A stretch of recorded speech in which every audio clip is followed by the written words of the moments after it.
la différence entre être introverti et être extraverti. Peut-on choisir d'être extraverti? Hola!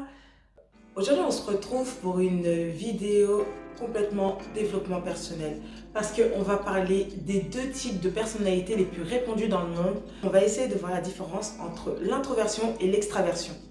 Comprendre la différence entre les deux permet de mieux se comprendre, de mieux comprendre sa personnalité, de mieux comprendre la personnalité des autres, comprendre qu'on n'est pas tous pareils et que des fois, il faut réussir à peser ses mots. Mais aussi, ça aide à savoir quelles sont ses qualités, mais surtout ses défauts. Quand on y regarde de plus près, la plupart des conflits commencent parce qu'on n'a pas réussi à comprendre l'autre.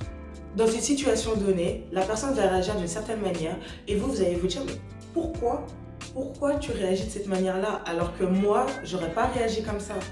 Sauf problème, vous n'êtes pas l'autre, vous êtes vous. Petit disclaimer, moi je ne suis totalement pas psychologue.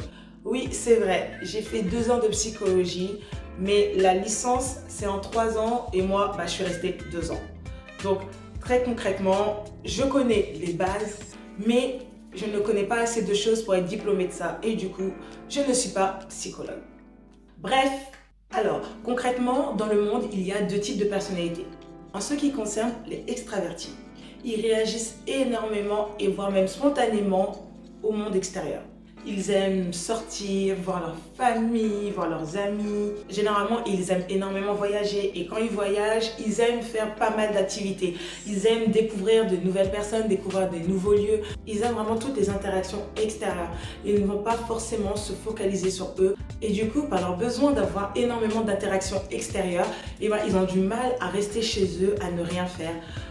Ils ont toujours envie d'être en activité. S'ils restent chez eux, ils auront une perte d'énergie. Ils auront l'impression qu'ils sont faibles et ils vont commencer à déprimer, à extrêmement déprimer. A contrario, les introvertis, eux, sont vraiment plus concentrés sur leur monde intérieur, à ce qu'eux, ils pensent, à ce qu'ils ressentent, à toutes ces émotions qui leur sont propres. Du coup, ce sont des personnes qui auront tendance à beaucoup faire d'introspection, qui vont aimer lire, qui vont aimer dessiner, qui vont aimer toutes ces activités, vous savez, un peu créatives, où il n'y a pas forcément besoin d'être en groupe, mais où ils peuvent vraiment faire des activités très individuelles. S'ils se mettent à faire tout plein d'activités, à sortir, à rencontrer tout le temps des nouvelles personnes, arrivé à un moment, cette personne va se sentir étouffée, va avoir l'impression d'être déchargée parce qu'elle aura vraiment donné trop d'énergie en fait à toutes ces nouvelles interactions comme ça qui arrivent comme ça devant elle. Petit exemple, on peut comparer un extraverti à un panneau solaire. Donc le panneau solaire, il aura besoin du soleil, de l'énergie du soleil pour pouvoir se recharger, pour pouvoir être en pleine forme et du coup pour pouvoir par la suite lui aussi donner beaucoup d'énergie. Un introverti, on pourrait le comparer à un objet électronique où on aurait besoin de mettre des piles dans un socle qui serait défini rien que pour ça. Du coup, les piles seraient dans le socle qui se trouve dans l'objet. L'objet électrique ne pourra fonctionner que en ayant cette énergie-là, cette énergie qu'il a en lui. Sans ça, on aura beau le mettre au soleil, il ne rechargera pas parce que il a besoin de piles. Malheureusement, les introvertis sont souvent très mal jugés parce qu'on va souvent privilégier un extraverti qui, lui, d'instinct, aura envie d'aller parler directement avec les autres et d'avoir une interaction avec eux.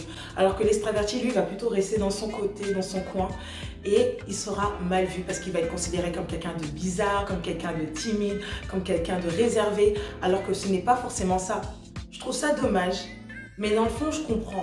Parce que lorsqu'une personne ne veut pas forcément se livrer, on a tendance à ne pas aller vers elle parce qu'on se dit elle n'a pas envie de se livrer, elle n'a pas forcément envie en fait de nous parler, donc on va la laisser tranquille, chose qui est normale. Mais en même temps, c'est tellement dommage parce que tous les introvertis ne sont pas forcément timides et réservés. Comme par exemple tous les extravertis ne sont pas forcément super sûrs d'eux et super confiants. À vrai dire, les introvertis, eux aussi aiment beaucoup sortir, faire la fête, voir leurs amis, mais à des rythmes beaucoup plus différents. mais parce que tout simplement, ils ont des raisons différentes de le faire. Ils préfèrent garder une grande partie de leur temps pour pouvoir s'interroger eux-mêmes et réfléchir à leurs sentiments, à leur monde intérieur. Alors qu'un extraverti, lui, ne va pas prendre le temps de se poser pour pouvoir réfléchir à tout ça. Du coup, il aura beaucoup plus de temps à livrer pour ça. On aura généralement l'impression qu'un extraverti a plus envie d'aller vers les autres qu'un introverti. Prenons un exemple tout bête. Si tout le monde était extraverti, ça voudrait dire que tout le monde aurait envie de parler avec tout le monde aurait envie de faire tout et n'importe quoi.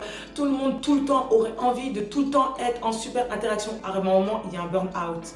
À part les personnes hyperactives, je ne vois pas qui a envie d'être tout le temps en interaction avec tout le monde. On a tous besoin, à un moment, d'être tranquillement seul. En plus, si on y repense, si tout le monde était extraverti, tout le monde voudrait être le centre de l'attention. Et si tout le monde est le centre de l'attention de tout le monde, alors personne n'est le centre d'attention au final. Clairement, ça créerait énormément de frustration chez les extravertis. Donc, vous l'aurez compris, on n'est pas forcément totalement introverti, comme on n'est pas forcément totalement extraverti. En fait, on est sur une sorte de jauge et ça varie à travers le temps, les situations.